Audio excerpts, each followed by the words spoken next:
आगळ्या वेगळ्या कार्यक्रमासाठी नेहमी आम्ही विविध कार्यक्रमाच्या निमित्त कथाकथन असेल, वाचक स्पर्धा असतील, मुलांच्या असतात, तरुणांच्या असतात, सर्व प्रकारच्या, त्यासाठी बाहेर किंवा आत अशी दोन्ही ठिकाणं आमची आहेत. परंतु आज मात्र एक मर्यादित अशी संख्येमुळे आपण हा कार्यक्रम इथे घेतो. हा कार्यक्रम आगळा वेगळा असण्यासाठी म्हटला की आपला व्यवसाय सांभाळून अत्यंत जोखमीचा, महत्वाचा, कुठल्याही क्षणी हजर राहावं लागतं असा हा व्यवसाय सांभाळणं. एखाद्या कलेची सेवा करणे हे कठीण काम असतं आणि ते ज्याच्याकडे असतं त्याची हे ऍडजस्टमेंट निश्चित आगळी उगळी असते आणि हे सगळं सांभाळून करायचं असतं. हा छंद जोपायचा असतो आणि या ठिकाणी असाच छंद जोपासत आपला व्यवसाय सांभाळून, वैद्यकीय व्यवसाय सांभाळून काव्य क्षेत्रामध्ये म्हणजे साहित्य क्षेत्रामध्ये उतरलेली फार क्वचित माणसं असतात आणि त्यामध्ये आपल्या छाटी मॅडम आहे. सोळा हा काव्य संग्रह आणि त्यानंतर आणखीन सुद्धा त्यांच्याकडून अशाच प्रकारची प्रकाशन होतील असा आशीर्वाद आपण रामेश्वराचा आशीर्वाद त्यांच्या पाठीशी असावं असं म्हणून मी आता ह्या कार्यक्रमाचं प्रास्ताविक जे संपवतोय. नमस्कार. मला हे एकदम आपलं घरच सारखं वाटतंय, त्यामुळे मी फॉर्मॅलिटी जास्त नाही करत. आजचा दिवस अशासाठी निवडला कारण आज तुम्हाला माहितीच आहे किती शुभ मुहूर्त आहे. आणि दुसरी माझी इच्छा, रामेश्वर देवळात कुणाल मांजरेकर त्या दिवशी पटकन म्हणाला आणि मला त्याची आयडिया खूपच आवडली. म्हटलं ही संधी कधी सोडायची नाही, तर ते पण झालं. आणि म्हटलं पहिलं ह्या लायब्ररीला देऊया. यांचे सदस्य एवढे आहेत आणि स्पेशली मुलं 300-250 मुलं आहेत, ते ऐकून मला खूप बरं वाटलं. आणि ते ऍक्टिव्ह आहे. आता मी ते सगळे फोटोज वगैरे बघितले तर मला खरंच बरं वाटलं. किती वेगवेगळ्या प्रकारचे कार्यक्रम तुम्ही घेतले, ड्रॉइंग घेतलंय, फूड आयटम्स घेतले, म्हणजे ऍक्टिव्ह मेंबर्स सगळे आहे आणि बऱ्या प्रकारे कार्यक्रम बघून त्याची समता आहे असं दिसतंय. बरेच एन्झायटी, डिप्रेशन, आता मी प्रॅक्टिस करत असताना बघते बऱ्याच मुली एन्झायटी, डिप्रेशन, पीसीओडी हा एक प्रॉब्लेम आहे. तो पण ह्याच्यातूनच उद्भवलेला आहे. कारण ते कंटाळतात, मग काही खात बसतात, वजन वाढतं आणि त्याचा परिणाम त्यांच्या शरीरावर, त्यांचे हॉर्मोन्स वगैरे सगळे बदलतात, असं खूप गोष्टी होतात. हे सोडून मी बघते की आजकाल घरात पण चिडाचिड, मुलांचं आणि आईचं, मुलाचं आणि वडिलांचं ह्याचं पटत नाही. हे तर रिलेशन एवढं चांगलं आहे पण बऱ्याच वेळी वादविवाद होतात. पेशन्स, टॉलरन्स खूप कमी आहे आजकाल लोकांना. तर हे सगळं बदलावं, कारण आपली संस्कृती अशी नव्हती, अगोदर खूप चांगली होती. तर ते थोडंफार परत यावं, म्हणजे घरात असे प्रॉब्लेम्स होता कामा नये. सुइसाइडल टेंडन्सीज वाढतात, डिवोर्स वाढतात, हे खूप प्रॉब्लेम्स बघितले मी. मग मला असं वाटलं की कुठेतरी कोणीतरी छोट्या प्रमाणात काही असेल ना थोडी सुरुवात करावी. ऍक्च्युअली मला माझी मराठी ही लँग्वेज नाही आहे, त्यामुळे मला मराठीत लिहिता येत नाही. त्यामुळे मी इंग्लिशमध्ये लिहायला सुरुवात केली आणि हळूहळू ते जसं म्हणतात तसं मी एक प्रदर्शन मालवणला केलं. ते 100 कवितांचं एक संग्रह होता, बुक होतं, त्याचं हे केलं. पण त्या कवितामध्ये बऱ्याच मिक्स कविता होत्या, म्हणजे थोड्या आपल्या फॅमिली मेंबर्ससाठी लिहिलेल्या अशा सगळ्या. त्यामुळे आता मी जे हे बुक केलंय त्यात फक्त 26 कविता निवडलेल्या आहेत पहिल्या, जे ह्या उद्देशाने केलेले आहे की याचं डायरेक्टली लोकांना हे होते असं ते पुस्तक आहे, जे मी लायब्ररीला डोनेट करणार आहे. आणि ह्यातल्या मी 2 कविता तुम्हाला जस्ट वाचून दाखवते. म्हणजे इकडे एक आहे, डू युअर बेस्ट. आपल्या परीने जेवढं बेस्ट होईल ते आपण नेहमी करत राहू, हे मुलांना मोटिवेशन आहे.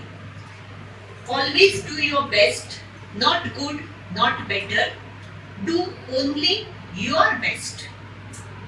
Every single day, wake up with a pledge, I will do my best. And stretch yourself till the edge. Strive for excellence with your heart and soul. Put all your efforts till you get it whole. In every task, in every test, give it your all and do your best. Don't compare, don't compete, कारण आजकाल मी बघते की जास्त हे कॉम्पिटिशनच जास्त चालू असतं. तर don't compare, don't compete, don't give up till the work is complete. Be it in relationship or in profession too, listen deeply. आजकाल ऐकणं कमी झालंय, बोलणं जास्त झालंय. त्यामुळे listen deeply, deliver quality and always be true. In art and music let creativity flow. In sports and challenges, push your limits and show. Now grow silently from seed to big tree. आवाज मोठा करायची गरज नाहीये. Silently grow करा. बी persistent, be consistent. Focus on the goal and growth every day, and you will fulfill your desire in your life's way. Don't worry about failures or success grand. Leave the results in the higher God's hands. Trust the divine and do your best. You will find peace of mind and rest. Always do your best, not good, not better. Do only your best. ही एक कविता आहे मेंदी मुलांना motivate करण्यासाठी. अशीच अनेक बरेच 26 कविता आहे. आणि एक कविता सांगू इच्छिते म्हणजे त्यात कंपॅरिझनची कविता आहे. म्हणजे आता एक माकड जसा झाडावर असतो आणि मासा जसा पाण्यात असतो, त्या दोघांमध्ये कंपॅरिझन नसतं. दोघंही वेगळे असतात, तरी दोघंही तेवढेच महत्वाचे असतात. तसंच आपल्या मुलामध्ये किंवा आपण सुद्धा, प्रत्येक माणूस हा वेगवेगळा असू शकतो. आपले कला, आपले हॉबीज, आपले छंद वेगवेगळे असू शकतात. तर त्या ह्याच्यात आपण पुढे जावं. याचं असं चाललंय, त्याचं असं करत बसू नये. म्हणून मी ही एक लिहिली आहे, कंपॅरिझन. वाय कम्पेअर यार, unique each soul, God made each person whole. प्रत्येक माणसाला तेवढंच चांगलं केलंय देवाने. Swimming in water, fish the expert, but climbing the trees out of water, alarm and alert. Monkeys swing on the branches high. Ask them to swim and they will say goodbye. Each creature gifted in its own special way. No need to compare. Just let the drama play. The eagle soar high in the open sky, while tortoise walks slowly with a gentle sigh. The cheetah runs fast. Snail crawls slow. The sun shines bright red with glow, and the moon soft with silvery flow. We are like flowers blooming in the garden so bright. Each one has its unique light. Some bloom in the day, some at night. Some are colorful with fragrance, some are pure white. We are like stars in the sky, as I always wonder why. Some twinkle fast, others shine so slow. But each star adds beauty to the celestial show. म्हणजे आपण प्रत्येक माणूस तेवढाच जरी वेगवेगळा असला तरी हा दुनियेसाठी तेवढाच महत्वाचा आहे. So when we are different, why compare and fight? Live your life to the fullest and always be light. We can be different yet united as one. Together we will always one. आणि दुसरं ह्या कवितेचं हे आहे की मी सगळे कविता colourful ठेवले. कवितेची books असतात ती युजुअली ब्लॅक अँड व्हाईट असतात. तर हे मी तसं नाही ठेवलंय. मुद्दाम असं ठेवलं म्हणजे मुलांना ते आवडेल, ते वाचायला लागेल. हे सगळं कलरफुल बुक आहे आणि त्यात जे जे रिलेटेड पिक्चर्स आहेत ते त्यात टाकले. ज्यात हा मंकी, हा मासा पाण्यात, असं म्हणजे ते त्यांच्या लक्षात पण राहील. कारण आता ऑडिओ व्हिज्युअल एड्स आहे, तर मुलं पुस्तकाकडे तेवढं का वळत नाही, कारण ते तेवढं कलरफुल आणि हे वाटत नाही. मग अशी जर कलरफुल पुस्तकं असली, ज्यात सगळं असं असलं तर ती मुलांना ते आवडेल असं मला वाटतं. म्हणून मी हे थोडंसं केलं. एवढं सांगून मी माझे 2 शब्द संपवते. Thank you so much. तुम्ही लास्ट मिनिट अशा प्रकारे हे वाचनालय, या वाचनालयामध्ये तुम्ही प्रकाशन सोहळ्याचा समारंभ इथे केल्याबद्दल मी तुम्हाला खूप खूप धन्यवाद देतो.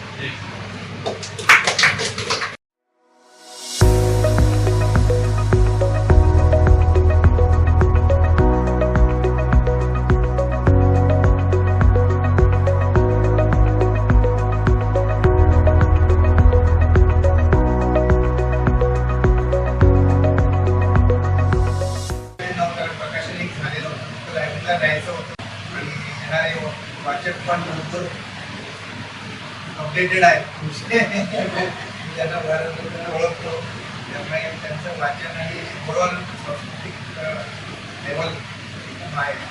त्याबद्दल आम्ही आभार मानले. त्या प्लॅटफॉर्मवरती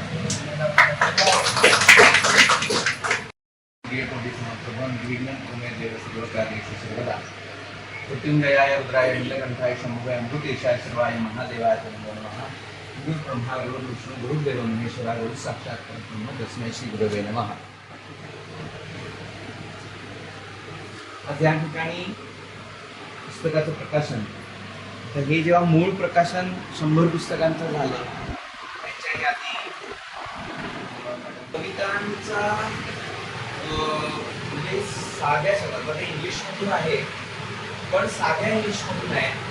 म्हणजे याच्यात दोन्ही गोष्टी एका वेळेला साध्य होती की ते आहे कसं. आणि त्यांना मराठीतून त्याचं करायचं होतं, मराठीतून अर्थ करून मुलांसाठी. तर मीच त्यांना म्हटलं की मराठी करू नका, कारण त्याचे मीटर्स आणि त्याचे जे सगळं जोडलेलं आहे इतकं छान जुळून आलंय, ते पुन्हा सगळं जुळवायला तेवढं, कारण ते कविता केली जात नाही, ते आपण यायला. ती कविता अशी गोष्ट आहे की ते बसून असं ठरवलं आणि मग ते असलं नाही. त्यामुळे ते आतून यायला लागलं. त्याच्यासाठी स्वतः सहृदयता जी असते ती त्यांच्याकडे आहे. ऑफकोर्स जेव्हा कवी म्हणण्याचा जो माणूस असतो तो समाजामध्ये किंवा आपल्या व्यवसायामध्ये सहृदय असला पाहिजे, तर तो कवी होणार. जी पहिला टप्पा सहृदयता आहे ती त्यांच्याकडे आहे. त्या फक्त मला पण असं सुरुवातीला पहिलं जेव्हा पुस्तक टाकलं तेव्हा मला आश्चर्यच वाटलं, म्हणजे एवढं तुम्ही कधी केलं. 100 पुस्तकाचं पुस्तक ऑलरेडी बनायला आले आणि आता, कारण असं कधी बऱ्याचदा आम्ही भेटतो पण तसा विषय झालेला नव्हता. मग त्या वेळेला येत गेल्या, सुचत गेलं मी लिहित गेलो. आणि त्यांचे अनुभव आणि त्यांनी आपल्या आयुष्यामध्ये जे जे काही पेशंट्सच नव्हे तर स्वतः सुद्धा आपल्या मुलासाठी असेल, आपल्या फॅमिलीसाठी असेल, जे काही घडतं तप केलेलं आहे. तप हा शब्द त्याला इम्प्लिकेट मिळेल. आपलं इथलं सगळं करिअर सोडून 4 वर्ष दिल्लीला जाऊन मुलासाठी राहणं किंवा हे बऱ्याच जणांना माहीत असेल असं मला माहिती आहे. आणि जवळून त्या सगळ्या गोष्टी आम्ही बघितलेल्या, त्या सगळ्या तपश्चर्येचा हा परिणाम आहे असं मला वाटतं. त्या तपश्चर्येमधून निघालेलं जे जिस्ट असतं ते म्हणजे कविता संग्रह, की का मुलांच्या बद्दल काढतात. आपल्या मुलाला आणि इतर मुलांच्या फरक न करता आपल्या मुलाला काही अडचणी आल्या असतील किंवा त्याच्यातून कसा बाहेर पडला असेल किंवा काय, तसं मग ते इतर मुलं सुद्धा त्याच्यात अडकू नये. त्यांनी सुरुवातीला सांगितलं एन्झायटी, डिप्रेशन हे आता वाढत चाललेलं आहे, त्याच्यातून कसं मुलांना बाहेर, अशा पद्धतीच्या त्या सगळ्या कविता आहेत. साध्या आता हे तत्वज्ञान आहे. ऍक्च्युली ही साध्या कविता नाही. हे आता या 2 वाचल्या, कम्पेअर करू नका, कम्पीट करू नका. हे उपनिषदांचं तत्वज्ञान आहे. पण जसं सगळीच गोष्ट हाय लेवलची सगळ्यांना कळत नाही, त्याला त्याच्या भाषेत जर गोष्ट ती समजावली तर ती समजते. त्याचा हा एक चांगला हे आहे. कारण जसं तुम्हाला गंमत माहिती असेल, आपल्याकडे पंचतंत्राच्या गोष्टी, हिसाबनीतीच्या गोष्टी, या छोट्या छोट्या गोष्टीच्या निघाल्या. त्या कशासाठी निघाल्या? पंचतंत्राचा कष्ट आपण गमतीत घेतो, पण पंचतंत्र हे सुद्धा एक मोठं तत्वज्ञानाचा भाग आहे. त्याला त्याच्या जे आपण मोरल ऑफ द स्टोरी म्हणतो हे त्याचं खूप मोठं असतं. तर तसं या कवितांची मोरल ऑफ द स्टोरी ही गमतीत मुलांना शेवटी जेव्हा कळेल किंवा कम्पेअर करू नका. प्रत्येक आपापल्या स्टेपला आज कम्पॅरिझन मुलांपेक्षा पालकांमध्ये अधिक झाले.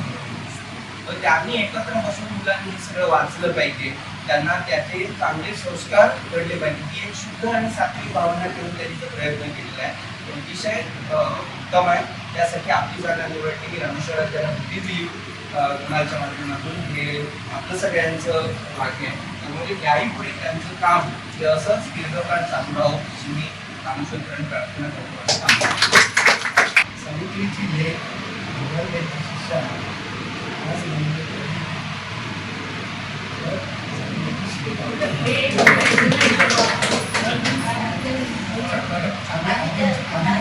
आज मला विचार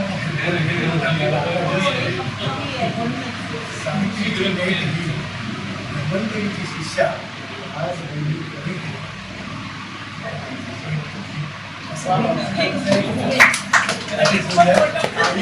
यानंतर देखील आपले असेच अनेक पुस्तक प्रकाशन सोहळे व्हावे त्याकडून यांची सेवा योग्य सेवाच आहे प्रत्येक आपल्या हातून वारंवार व्हावी अशी सेवा करतो तसंच आपल्या सर्वांना दीर्घ आरोग्य त्या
एवढ्या मोठ्या विविध ठिकाणी कार्यक्रम होतात असा पुस्तक प्रकाशन कॉलेजचे स्वतः येऊन आपलं प्रकाशन करतात हा दुर्मिळ योग होता तो आजही आज आमच्या वाचनालयाशी जुळून आला दर्शन केला त्याबद्दल आम्ही वाचनालयातर्फे स्वतः तुमचे आभार व्यक्त करतो सरांचे आभार व्यक्त करतो वेळात वेळ काढून तुम्ही हा मला वेळ दिला आणि ते हा चांगला कार्यक्रम छोटे गणितावरून इथं चांगला कार्यक्रम इथे झाला त्याबद्दल आम्ही वाचनालयातर्फे आपले आभार व्यक्त करतो आणि त्या अनुषंगाने सर्व मंडळी या कार्यक्रमाला उपस्थित राहिली त्याबद्दल आम्ही त्यांचे आभार व्यक्त करतो आमचा कलाल बांधवकर स्वतः उपस्थित राहिले त्याबद्दल त्यांचे आभार व्यक्त करतो त्यांचे आभार व्यक्त करतो आणि हा कार्यक्रम एक साहित्याशी असा आणि एक वेगळा प्रेरणा देणारा तुम्ही जे कविता केलात त्यातून लक्षात आलं की आज समाजाला काय गरज आहे आणि तुम्ही देण्याची ज्या कवितून देण्याचा विचार केला तो एक वेगळाच बरोबर अभ्यासावर असा तो विचार आहे की तो लोकांकडे पोचला पाहिजे आणि त्याच्यातून पारायण झाले पाहिजे प्रत्येक कुटुंबातून त्या विचार तो पसरला पाहिजे आणि परत ती आताची पिढी वाहत चालली तर ती योग्य मार्गाला येण्याचं काम हा कोणता संघटन करेल अशी आम्हाला आशा वाटते त्याबद्दल आपण पुन्हा एकदा तुमचे आभार व्यक्त करतो म्हणजे आजचा हा कार्यक्रम